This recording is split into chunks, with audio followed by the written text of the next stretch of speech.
श्री ओम नमो भगवते वासुदेवाय विश्वेश्वराय आदि पुरुष अपरंपार आलेख पुरुष राय नमः। दोहा। जगत बंधु ज्योति स्वरूप जी की जाननहार है, हरियस मांगने आया दास प्रभु के द्वार। अर्जुन को गीता का ज्ञान जो श्री कृष्ण भगवान ने दिया वह मुझको भी मिले। हे भव भंजन भगवान श्री कृष्ण जी है किशोरदास मांगता है। हे प्रभु, गीता के ज्ञान के उच्चारण करने से तेरे परम पूर्ण रूप को पाता है। हे प्रभु, मैं आपके चरणों की शरण लेता हूँ। आप परम प्रवीण हो, मैं आपकी शरण में पड़ा हूँ। हे किशोरदास और श्री कृष्ण दास दीन गरीब हैं और आप संतों की विनती को मान लेते हो। सो हे कमलावल्लभ श्री कृष्ण भगवान जी, कृपा निधान जी, तेरे संतों भक्तों के लिए मैं यह गीता का ज्ञान सरल भाषा में कहता हूँ। पहला अध्याय। जब कौरव और पांडव महाभारत के युद्ध को चले तब राजा धृतराष्ट्र ने कहा कि मैं भी युद्ध का कौतुक देखने को चलूंगा। तो व्यासदेव जी ने कहा कि हे राजन, तुम्हारे नेत्र नहीं है, नेत्रों के बिना क्या देखोगे। तब राजा धृतराष्ट्र ने कहा, हे प्रभु, देखूंगा नहीं पर श्रवण करूंगा। तब व्यासदेव जी ने कहा, हे राजन, तेरा जो सारथी संजय है वह मेरा शिष्य है। जो कुछ महाभारत के युद्ध की लीला कुरुक्षेत्र में होगी संजय तुमको यहाँ बैठे ही श्रवण कराएगा। जब व्यासदेव जी के कमल मुख से यह वचन सुने तब संजय ने श्री व्यासदेव जी से के चरणों में नमस्कार किया और हाथ जोड़कर विनती की, हे प्रभु जी, महाभारत के युद्ध चरित्र कुरुक्षेत्र में होगा और मैं हस्तिनापुर में कैसे जानूंगा। तब राजा को बाती कहूँगा। जब इस प्रकार संजय ने व्यास जी के आगे विनती की तो श्री व्यासदेव जी ने प्रसन्न होकर संजय से कहा कि हे संजय, मेरी कृपा से तुझे यहाँ सब कुछ दिखाई देगा, बुद्धि के नेत्रों से सूझेगा। जब व्यासदेव जी ने यह वरदान दिया तो उसी समय संजय को दिव्य दृष्टि प्राप्त हुई और उनकी बुद्धि भी दिव्य हुई। आगे अब महाभारत का कौतुक कहते हैं। जो 7 अक्षरोहिणी सेना पांडवों की और 11 अक्षरोहिणी सेना धृतराष्ट्र के पुत्र कौरवों की है। ये ही से इकट्ठी होकर कुरुक्षेत्र में पहुंची है। राजा धृतराष्ट्र ने संजय से पूछा, हे संजय, धर्म का क्षेत्र जो कुरुक्षेत्र है वहाँ मेरे और पांडव के पुत्रों ने क्या सो मुझसे कहो। राजा का वचन सुनकर संजय बोला, हे राजा, तेरे पुत्र दुर्योधन ने पांडवों की सेना को देख गुरुदेव द्रोणाचार्य के निकट जाकर विनती की है, हे आचार्य, देखो तो पांडवों की का समूह और सेना की पंक्ति भी कैसी भली भांति बनी है। और द्रुपद का पुत्र धृष्टद्युम्न जो तुम्हारा शिष्य है कैसा बुद्धिमान है, जिसने पांडवों की सेना की पंक्ति कैसे भली भांति बनाई है। और जो पांडवों की सेना के मुख्य योद्धा हैं उनके नाम दुर्योधन द्रोणाचार्य को सुना। इस सेना में गदाधारी भीमसेन, धनुषधारी अर्जुन और राजा युयुधान, राजा विराट, राजा द्रुपद, महारथी धृष्टकेतु, चेकितान और बलवान काशी का राजा और पूजित कुंती भोज, मनुष्यों में सर्वश्रेष्ठ शव्य युधामनु, बलवान उत्तम मौजा, सुभद्रा का पुत्र अभिमन्यु और द्रौपदी के 5 पुत्र सभी महारथी। अब दुर्योधन अपना के मुख्य योद्धाओं के नाम और बल सुनाता है। हे आचार्य जी, मेरी सेना में मुख्य योद्धा है।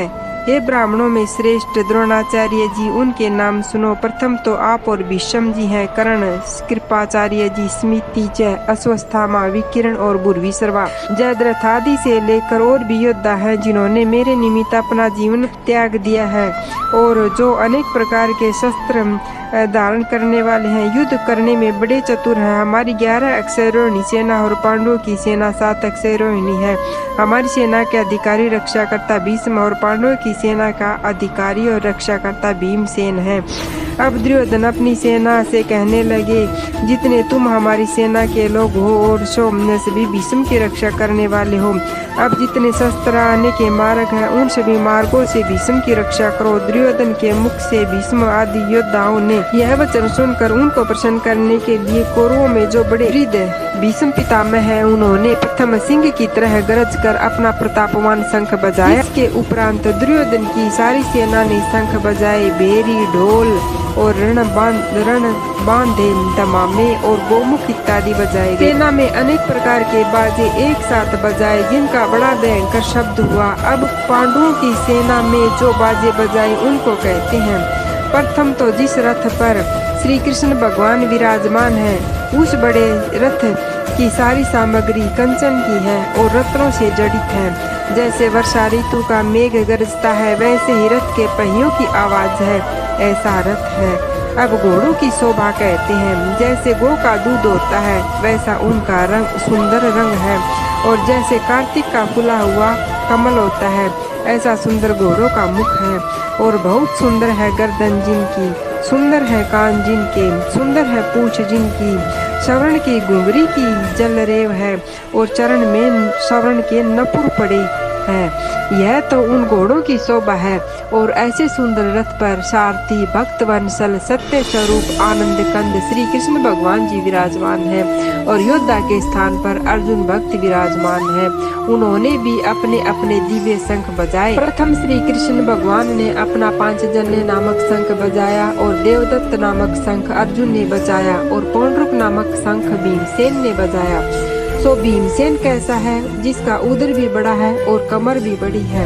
अनंत विजय नामक शंख कुंती के पुत्र राजा युधिष्ठिर ने बजाया। सुघोष नामक शंख नकुल ने बजाया, और मणिपुष्पक नामक सहदेव ने बजाया। बड़े धनुष को धारण करने वाले काशी के राजा ने भी अपना शंख बजाया।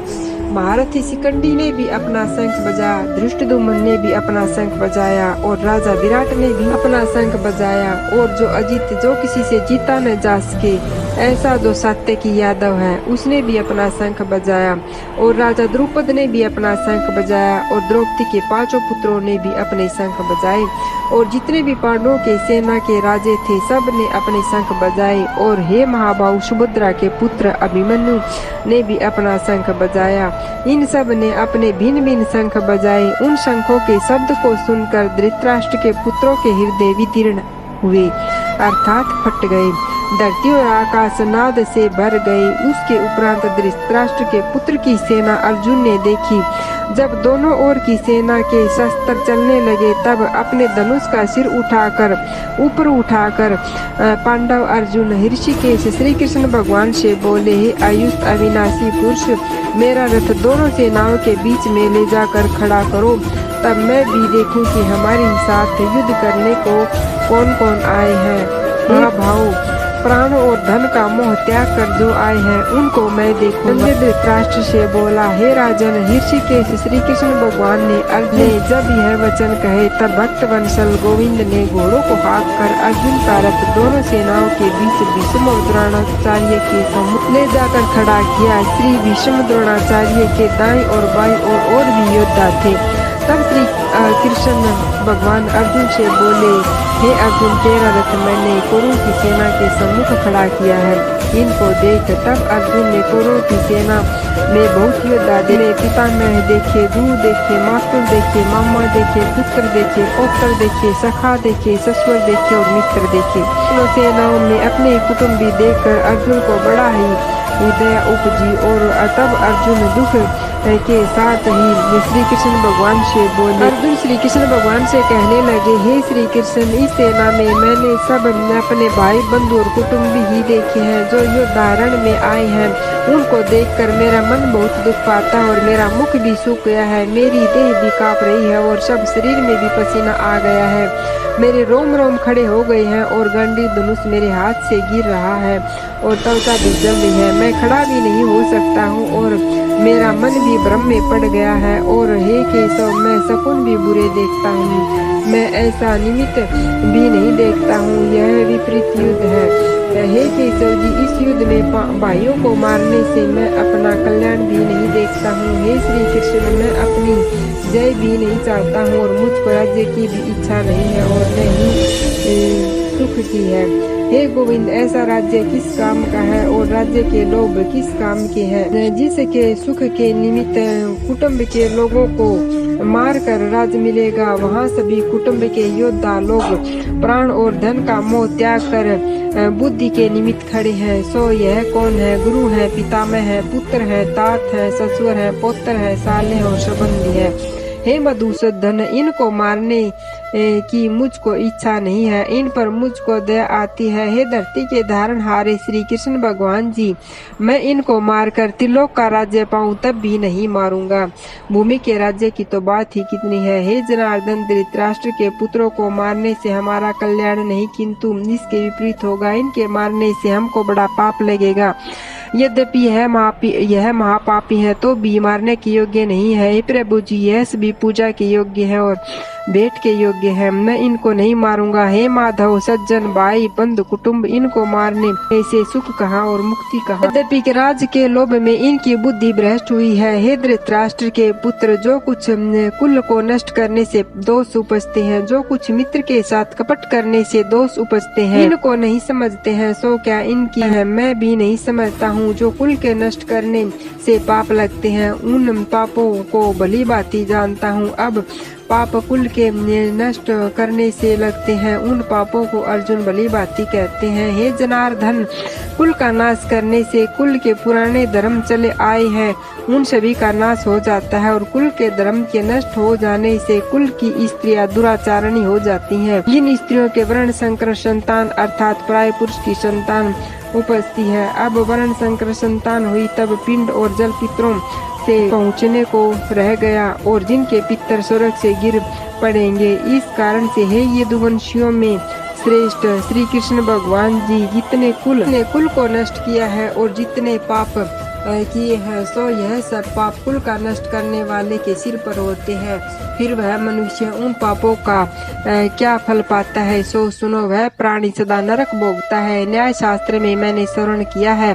अब अर्जुन पछताता है और हाथ मल कर और मुंह फेर कर कहता है, हा देखो भाई, मैंने कैसे पाप का उद्यम किया है। राज्य के लोभ के निमित्त अपने कुल का नाश करने लगा था। अब मैं अपने हाथ में शस्त्र नहीं पकड़ूंगा, और धृतराष्ट्र के पुत्र के हाथ में शस्त्र होंगे, तब मैं उनके सम्मुख खड़ा होऊंगा, वह मुझको मारेंगे, इससे मेरा कल्याण होगा। संजय धृतराष्ट्र से कहते हैं, हे राजन, अर्जुन ने यह वचन कहकर धनुष बाण हाथ से छोड़ दिया और शोक में मगन होकर बैठ गया। श्रीमद् भगवद गीता सु उपनिषत्सु ब्रह्म विद्याया श्री योग शास्त्रे श्री कृष्ण अर्जुन संवादे विषाद योगो नाम प्रथमो अध्याय समाप्तम्।